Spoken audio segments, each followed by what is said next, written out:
there, welcome. It's so nice to be here again. My name's Juniper Muller, they, them pronouns. I'm the president of Melbourne Bisexual Network, and I am so excited to be here once again talking with Megan. Hello, yeah, it's lovely to be here. And Meg, I use they and she pronouns. And yeah, lovely to be here. Thanks for having us back at TV. So we've got Bi Visibility Week coming up. We are currently in Bi Visibility Month, September. And I was really interested to talk to you today, Meg, about sort of how we as bi people come to bi advocacy or bi plus advocacy. What kind of brings us to a point where we feel like, oh yeah, this is an issue that's important enough to do some work about. Yeah, for sure. Yesterday, a friend asked me what kind of work that I do outside of my sort of paid work, and I do volunteer work with an organisation. They ask for more, and it's an interesting question because you can see that kind of questioning of why would you be doing something around bisexuality? And I think talking to other people to remind yourself is a good thing as well. That there are a lot of reasons why it's really important that we do bi activism, because we are a particularly marginalised group within the LGBTIQA plus spectrum often.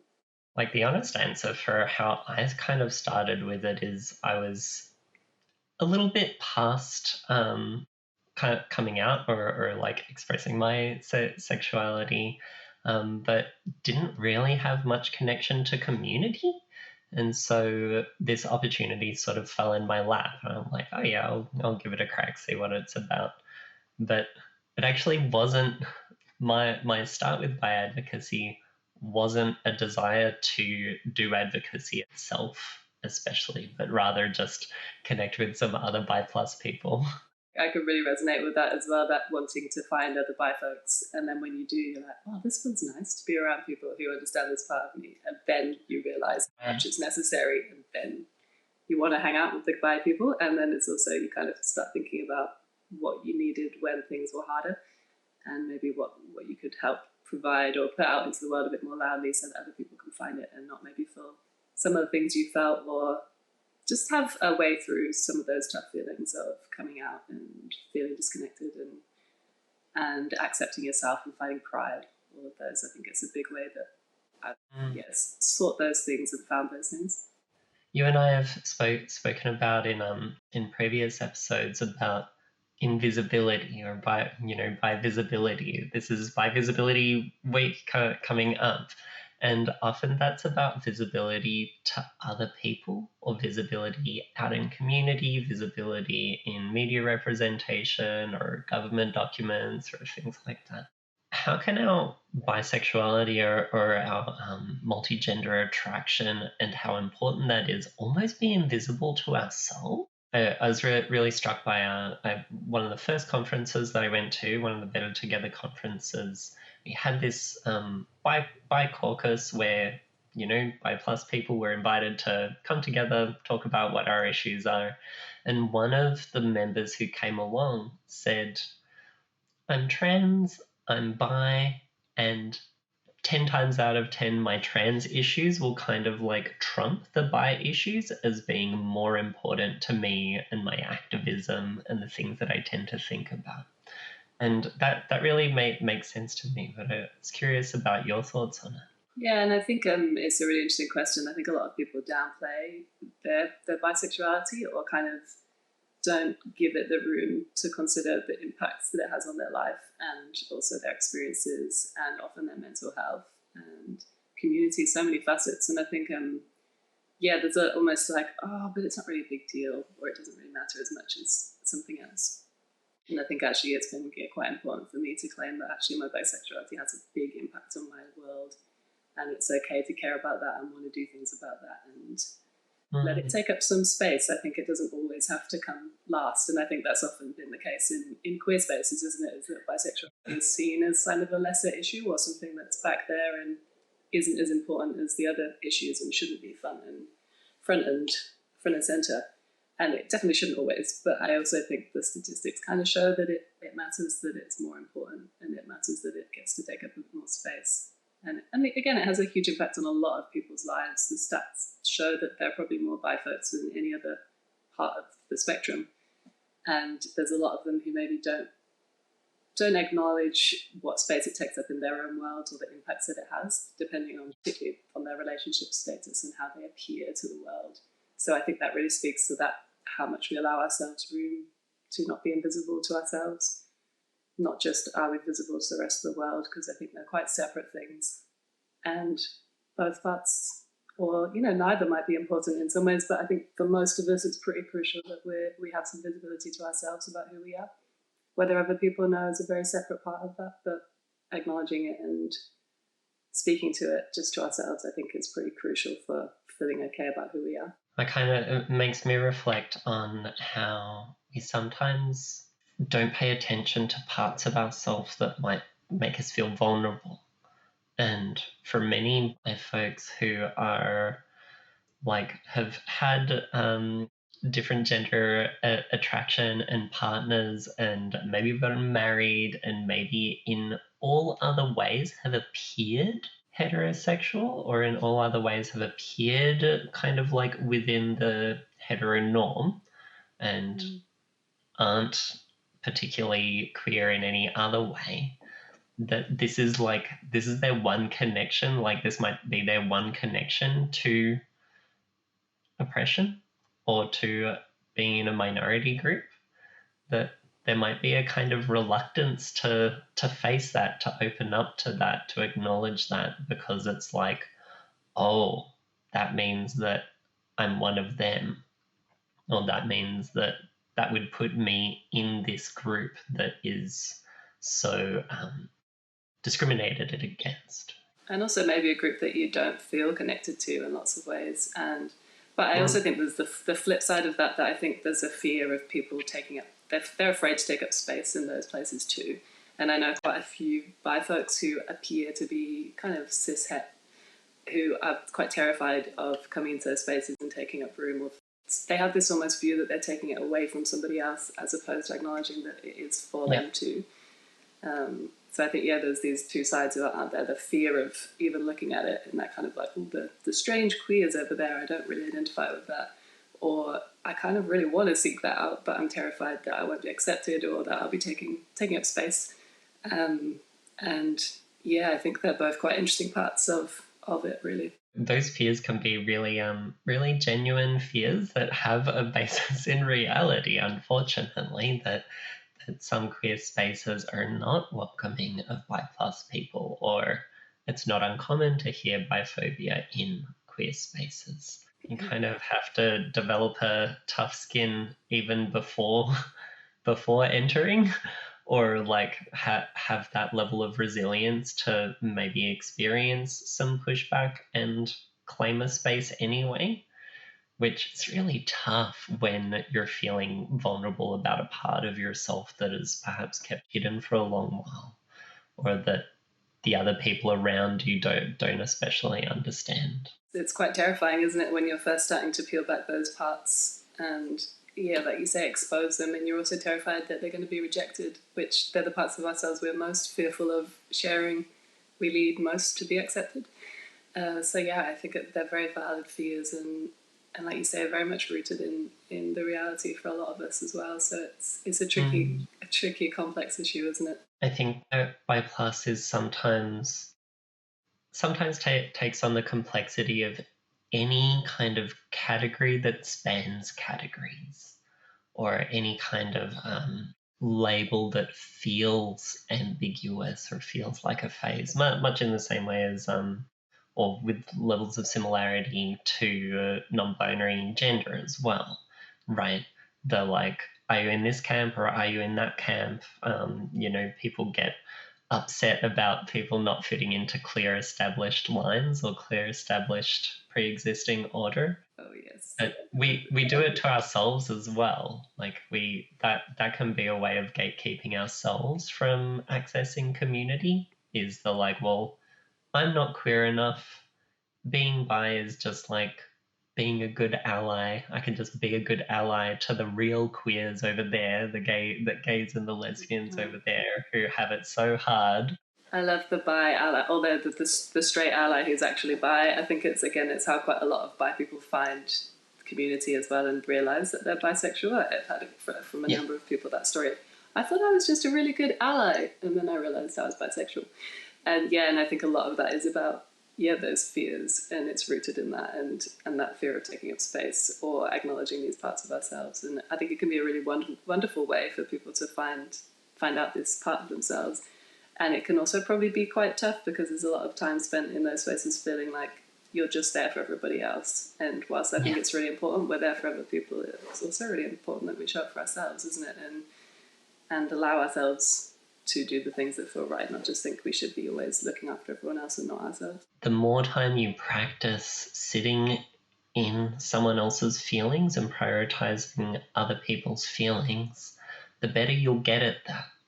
But that can come at a cost to be in touch with your own feelings and vulnerability. Yeah. And I think, again, there's almost like the people talk about, don't they, the oppression Olympics. It's always thinking, I think it's a particular thing in Melbourne as well. Everyone I speak to is always like, oh, someone else has got it harder.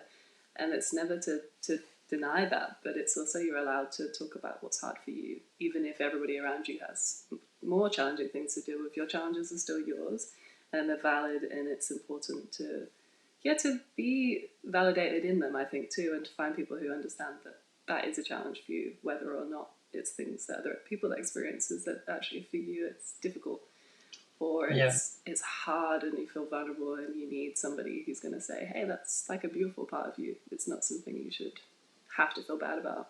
And I think bi people are real good at not saying, actually, I really need somebody to help me feel good about this, or I want to find community or friends or people who'll celebrate the fact that I'm bi, not just tolerate it or maybe acknowledge it or maybe even just deny it. Yeah. I was thinking a little bit about sort of like the past and the future, and that if in the past bi plus people were often sort of pushed by themselves, by other people, by what was happening in community, into straight or gay. Plenty of gay and lesbian people who are actually multigender attracted, but for whatever reason, for a variety of really valid reasons, have sort of sat within those categories. That now more and more amongst young people, definitely what I see on TikTok, but also what various folks who I know who work with queer young people are saying is either picking no label and saying labels don't matter, I don't really want a label, that doesn't make any sense to me, it's not something that I feel like is useful, or really specific and like new labels that kind of capture a very particular sort of set of things, like I am attracted only to non-binary people who are femme presenting, or here is a word to describe me being a butch person who is only attracted to femme women and masc non-binary people, or this kind of thing. That the word bisexual or even pansexual is sometimes gets a bit lost within that. And I think there's a beauty in the complexity and the nuance, and these really descriptive, super specific labels. I think they can be really comforting and wonderful and may just fit you perfectly. And I also think there's a real danger in, like you said, this wanting to box ourselves into very narrow spaces, which then it can be really hard to kind of back out of, or to reassess and maybe realize they don't fit the same. And I think it denies the kind of fluidity of the fact that we're always changing, we're aging, we're moving. Yeah. And something that fits you at one point might not fit you at another point. But also it's important to consider like the grass wall label, like how much room there is within that, and how having room to grow and change is really a good thing.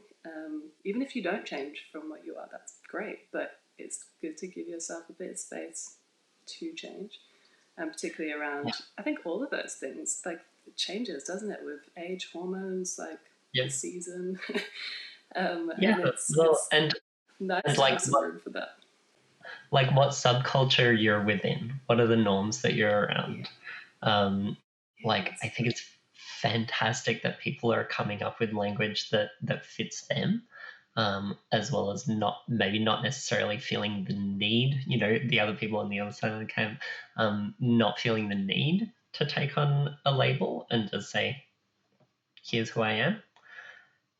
And also these individual choices, which I'm so supportive of, have bigger ramifications when it comes to organizing, when it comes to educational materials, when it comes to research, when it comes to trying to change things for the better for bi+ people. So like NBN's mission is about improving health and well-being for bi+ people, and bi+ including anyone who is multigender attracted, whether they use a label like bisexual, pansexual, polysexual, queer, even if they use gay or lesbian but are multigender attracted, if they use no label. But if someone is pansexual and they really strongly identify with that and are sort of like, no, I don't think I am bisexual, they might never find our group, for instance, or might feel a bit unsure about joining our group. There's a real sadness in that, isn't there? That I think it's that idea again of being stronger together and embracing all the beautiful variations within our community too. So that being really important that we talk about trans issues and asexuality and everything comes under our banner. And the word is just one part of that. And it's kind of why I often use like bi+ as well, to reiterate that sexuality isn't exclusive of anybody, it's actually inclusive of everybody in all these wonderful broad ways. And whatever word you use within that, there's kind of, and however specific yours is within that there's a whole community with you that's broad and expansive and beautiful. So don't forget that you're a part of that bigger group, even if you're very comfortable in your little niche space as well. I think there's sometimes that tension between what feels good or how we've connected in a really small personal way, with our really specific group of 5 friends who all like share their specific sexualities in a Discord server, versus how do we interface with, I don't know, like the state government or with like a federally funded hospital where we're wanting to improve things for bi+ people, and to say, hey, like this is what biphobia looks like, this is how your bi+ people patients are being treated, here's what we would love for you to do differently. That takes a certain level of collaborative organizing that sometimes like needs a name.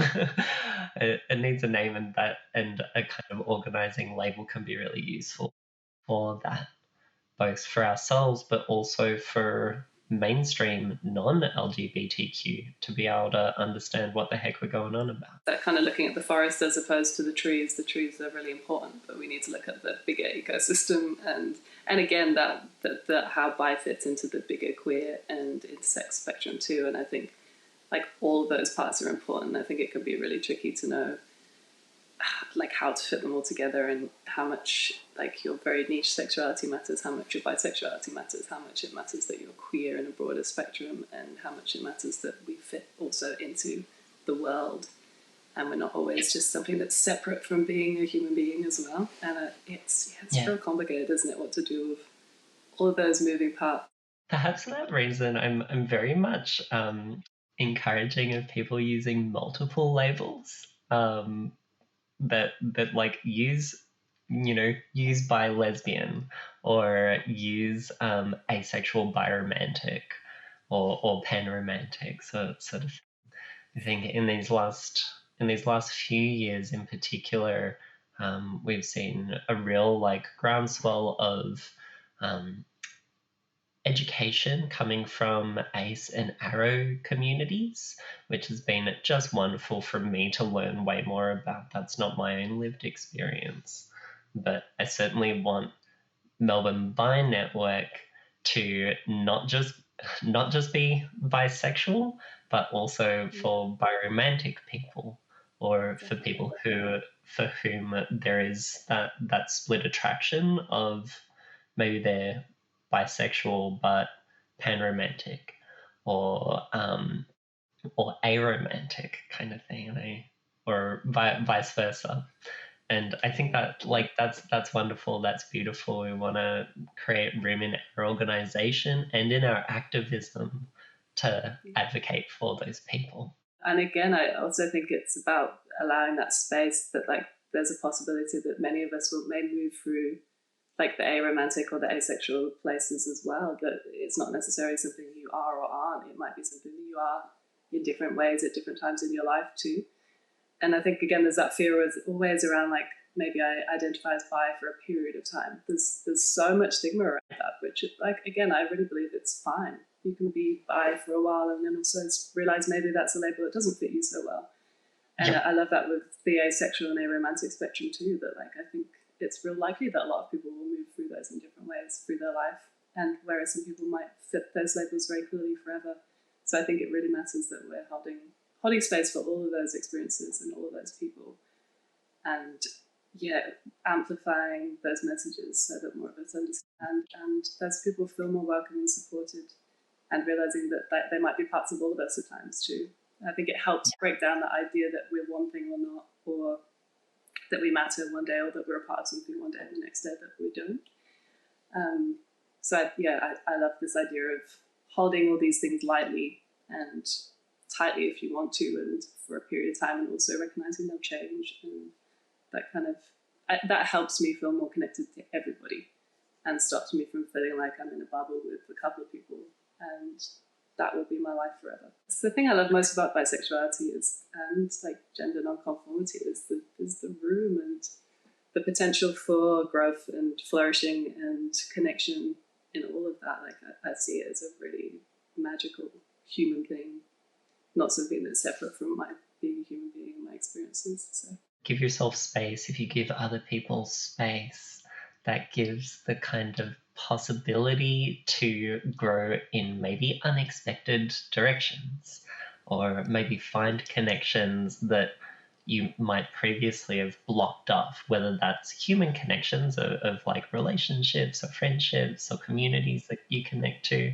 but also different parts of yourself. Silly myth, I guess, or silly expectation sometimes in society to be just one thing. And to know that you are that one thing and that you've always been that one thing.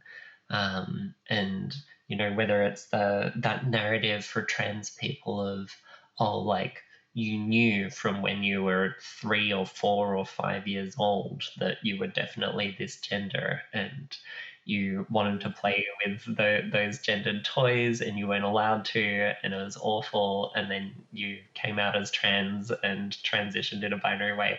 Like, this kind of story is some people's reality.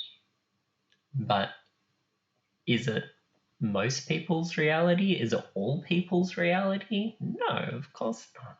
It's like a praising of certainty and a putting down kind of people who are questioning. And I want there to just be more celebration of curiosity and questioning. And like I think that's a really important story for some people, and for a lot of people it's not, and it doesn't mean you're less anything. It's you're different. And I want to be asking questions for my whole life and growing for my whole life.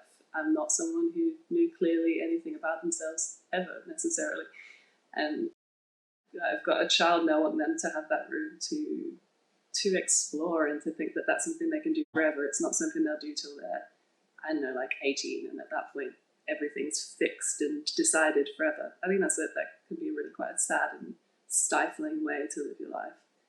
And if you find labels that fit forever, that's magical, but it doesn't mean that it's a problem if they don't. And I think, just more room, more space, more celebration of the people who don't have all the answers, and live in the grey spaces, which are, as I say, the grey space is like the technicolor place for me. So much like you know, if you're in a long-term relationship, that there can be a real beauty and also usefulness to stability and a bit of like longer term safety of like, yes, I feel like this relationship, it is at a point where I can see it going at least another 6 months. So let's like book in that holiday for months away, or let's start a shared bank account, or let's move in together, or something like that. And that kind of stability can be really useful. Even with really long-term relationships, I think it's crucial actually to check in every so often with yourself of like, how is this going? Would I like some changes? Would I like other relationships, whether it's romantic or sexual or platonic? Like, do that review, because trying to decide something in the moment and commit to that for the entire rest of your life, it's a big ask. I think it's a big ask. And fully respect people who do that for various reasons, whether it's cultural or religious. But I think it's a big ask of a human being to be one thing or be with one person. I also think it denies the importance of like nurturing things. Just because you've made a choice, even if it's a choice you want to keep making forever, you still need to kind of care for that choice. And I think that a lot with relationships, and I think both of us have a very long-term partner, and yeah, that's something that I will continually nurture for as long as I'm with them. Like, it's not something that I'm like, oh, I decided years ago that I love this person. Like, it's something I want to nurture for the entirety of our relationship, and keep questioning and keep looking at, and just looking from different perspectives forever. It's not a decision that I made. It's a constantly changing decision that I'm always making. Like I say, I want to be chosen regularly, not someone picked me a long time ago. And oh, well, I made that choice about that person. I just guess I'll stick with it. Like, I want to be actively chosen by the people who love me continuously. And also, like, you can't have a long-term relationship if every single day you've got on the table, will I break up with this person or not right now? Quite exhausting. I think every breakfast. So, are we going to do another day today, or we're just? And I think like bringing it back to like bi plus, I think it's the same with your sexuality or your romantic attractions, right? That it's actually going to be really, really tough on you if you are like actively fully questioning, am I this, am I that, every single day. That's going to be stressful. And also, if you have like held on to one identity for perhaps quite a long time, it can be useful just every so often and kind of check in with that. Hey, actually, do I need to change with this? Would a different set of clothes fit a little bit better? I was just thinking in terms of wardrobe massively. Like, the pair of jeans you kind of put on all the time, and for a period of time, actually, they start to be a bit tight. Doesn't necessarily mean you'll throw them away, but if they're still tight a year later, you probably want to question whether that's something you want to keep around. I think, all parts of yourself are kind of like that. You don't have to actively think about them. I think often we know when things don't fit as the same, and at some point then you look at it again and consider that, but equally it doesn't mean you have to like throw it away. Sometimes things won't necessarily feel comfortable, but it doesn't necessarily mean they're wrong either. So I think it's, again, as I'll come back to it forever and a day, just that idea of spaciousness and room to let yourself feel all the things that you feel, not just think I should know, or I should have already decided this. Like, I know, 34, I don't plan to stop questioning those things ever. I haven't yet, so. I hear so often experiences of bi plus people who have sort of considered themselves straight all of their life. When people say or assume that they're straight, they might feel just a little twinge inside of like, maybe that's not quite right.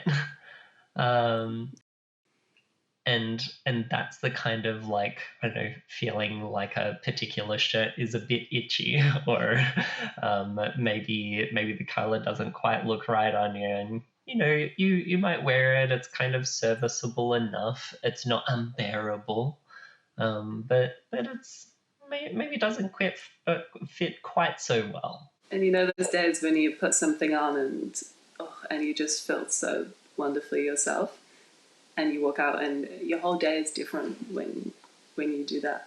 And I just think that that's kind of, it's seeking those things, isn't it? It's seeking those bits where you feel really wonderful and good and comfortable in who you are. And I think language is really useful for that. Community is really useful for that.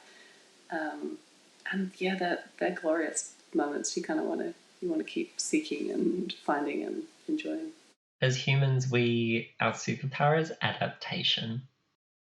And sometimes we adapt to what we know, like to what's familiar, and don't know what we're missing out on until someone offers us an opportunity, an invitation, until someone takes us over to their house and says, hey, why don't you try on some of my clothes and see if they fit better. I certainly didn't know how important it was to feel affirmed in my bisexuality until I was in a room with only other bi+ people who were sharing some of their experiences, and I was nodding along going like, oh, me too. Yeah, me too. It's magic, isn't it? The first time you find it, it's like all those things you didn't know you were necessarily feeling uncomfortable about kind of dissipate, and you're just like, oh, this is what it feels like to just be okay in myself. And not just okay, but maybe like surrounded by other people who feel good about those things. Yeah, I don't think we can underestimate the importance of that and how wonderful it can feel, particularly with the parts of ourselves which we've struggled to look at or to like. A little bit me as well. Sometimes have this accusation leveled at us of like, oh my god, you're always like banging on about being bi. You're always like bringing being bisexual or what is biphobia into the conversation.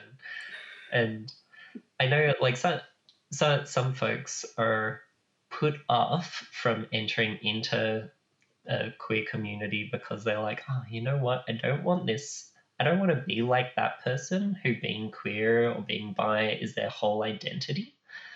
And I suppose I would, like back up a little bit, like it comes up when I'm in conversations about queer stuff, but actually like we're all so much more than who we're attracted to, and also who we're attracted to deserves a place of some importance, partially because of just what it naturally is, but also how it's treated in society and how those characters are represented on TV, or how we're treated differently under the law, say.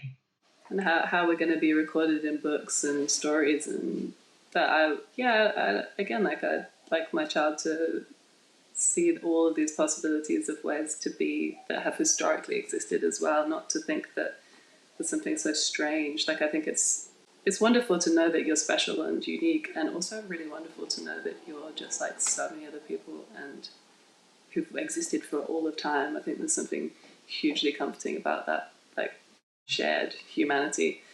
And I don't want to deny that for younger people. And I think sometimes it really takes a lot of some people being really loud about things to shift things. And I think that there's a lot of courage in that. And I don't know, even if you don't want to be as loud, like you can still quietly celebrate them or acknowledge the importance that they're existing how they need to, and that they're changing things for other people. I think, that whole, why'd you talk about it all the time? I'm like, because it's important and it matters. And even if you don't get why it matters to me, it matters to me. And therefore, if you care about me, hopefully you can acknowledge that it's important for me too. I think you have to understand it, to respect it, and to celebrate that for somebody else too.